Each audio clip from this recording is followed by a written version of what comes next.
करेंगे इन टेराडाई पार्ट 2 के बारे में।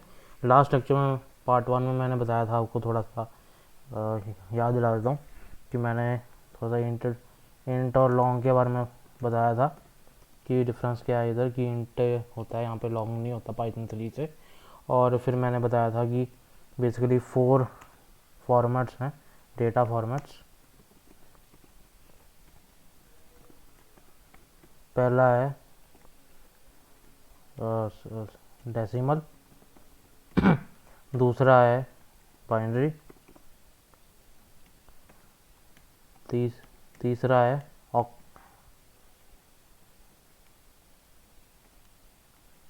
ऑक्टल और चौथा है हेक्साडेसिमल। तो मैंने दो तो डिस्कस करिए थे, डेसिमल और बाइनरी।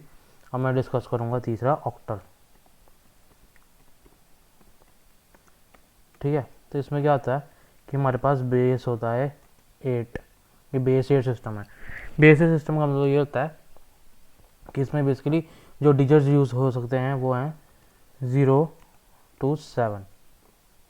ठीक है, तो इसमें 0 से 7 यूज़ कर सकते हैं, 8 और 9 को यूज़ नहीं कर सकते। अगर हम किसी नंबर जैसे लेते हैं, अगर उसमें 8 आ रहा है, जैसे 1 2 और 8, अगर हमें बोलें कि ये क्या ये वैलिड है ऑक्टल में, बेस 8 इसका है जैसे, तो क्या ये वैलिड होगा? नहीं, ये इनवैलिड है। ठीक है, क्यों? क्योंकि इसमें मैक्सिमम हम 7 तक ही रिप्रेजेंट कर सकते हैं नंबर्स को, 8 नहीं अलाउड है। ठीक है, अब जैसे कि जैसे मैं आपको बताता हूँ कि बेसिकली पाइथन में क्या होता है कि कोई भी by default decimal number system ही रखा जाता है। ठीक है, तो अगर मैं, जैसे मैंने पिछले वीडियो में बताया था कि बाइनरी के लिए हम ओस और बी 0 और बी यूज़ करते हैं। उसकी अगर हमें एक नंबर बाइनरी में लिखना हो और उसकी वैल्यू डेसिमल में प्रिंट करानी हो तो हम 0 और बी लिखते हैं या कैपिटल बी लिखते हैं। तो सिमिलरली ऑक्टल के लिए हम क्या करेंगे, 0 और कैपिटल हो, स्मॉल हो, या फिर 0 कैपिटल हो, ये दोनों यूज़ कर सकते हैं। ठीक है, तो अगर मुझे जैसे कोई नंबर ये लिखना हो, जैसे 1 2 3, तो इसका मतलब है कि ये ऑक्टल नंबर है। तो अगर मैं 0 कैपिटल नहीं यूज़ करूँगा तो बाय डिफ़ॉल्ट ये डेसिमल कंसिडर होगा। अब क्या होगा कि जब मैं इसको 0 वो लिखूँगा तो 1 2 3 जो है उसको हम ऑक्टल टू बाइनरी में कन्वर्ट कर दें, ऑक्टल टू डेसिमल में हम इसको कन्वर्ट कर देंगे। तो आंसर जो आएगा वो डेसिमल में आएगा, पर वो कि इस नंबर की डेसिमल फॉर्म जो होगी वो प्रिंट होगी। ठीक है, तो अब इसकी डेसिमल फॉर्म कैसे आएगी, जैसे अब ये है हमारा ऑक्टल सिस्टम है, तो इसमें क्या होगा कि जैसे 3 डिजिट्स हैं, तो यहाँ पे सबसे पहले आपको पता होगा ऑक्टल टू डेसिमल कैसे कन्वर्ट करता है। अगर नहीं पता तो मैं बता देता हूँ कि जैसे ये 2 पावर होगी, सबसे लेफ्ट मोस्ट जो है ये 1 पावर है और ये 0 पावर है। जैसे मैंने बाइनरी में किया था, फ़र्क ये है कि यहाँ पे हम ये पावर किसका होगा, ये जो उसका बेस है 8 उसका पावर बनेगा। मतलब कि 8 पावर 2 हम यहाँ पे लिखेंगे, 8 power 2 into 1, 8 power 2 into 8 power 2 into 1 करेंगे तो वो आ गया हमारे पास 64। फिर प्लस कर देंगे 8 पावर 1 जो नेक्स्ट है इंटू 2। ठीक है, 8 पावर 1 इंटू 2 कितना हो गया 16, प्लस 8 पावर 0 वो 1 होगा, 1 इंटू 3 कितना हो गया 3। तो जो इसकी वैल्यू आनी चाहिए वो आएगी 83। अब मैं इसको रन करा गया, तो मैं पाइथन शेल खोल रहा हूँ, जिसमें मैंने जैसे ऐसे ये लिखा इक्वल टू 0 स्मॉल ओ 1 2 3, फिर मैंने प्रिंट कराया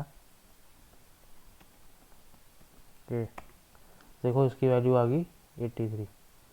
ठीक है, क्योंकि ये ऑक्टल सिस्टम था तो इसकी वैल्यू आ गई 83। ठीक है, इतना पता लग गया। और यही अगर मैं यहाँ पे कोई नंबर लिख के दिखाता हूँ, जैसे 0 स्मॉल ओ 1 2 8 9, ठीक है, इसने दे दिया एरर, क्योंकि इनवैलिड डिजिट के इन ऑक्टल पहला जो इनवैलिड डिजिट था उसने उसका एरर दे दिया क्योंकि 8 अलाउड नहीं है। ठीक है, तो ये इसमें तो इतना ही था। अब आगे जो बढ़ते हैं, अब है हमारे पास फोर्थ और लास्ट जो है वो है हेक्सा डेसिमल सिस्टम। ठीक है, अब इसमें ये है बेस 16, इसमें बेस 16 है ये। इसमें क्या होता है कि डिजिट्स हम 0 to 9 यूज़ करते हैं, साथ में 10, 11, 12, 13, 14 और 15 को रिप्रेजेंट करने के लिए हमारे पास कुछ अल्फ़ाबेटिकल लेटर्स होते हैं। 10 को रिप्रेजेंट कर सकते हैं हम ए से, और सिंबल 11 को बी से, 12 को सी से, 13 को डी से, 14 को ई से, 15 को एफ से।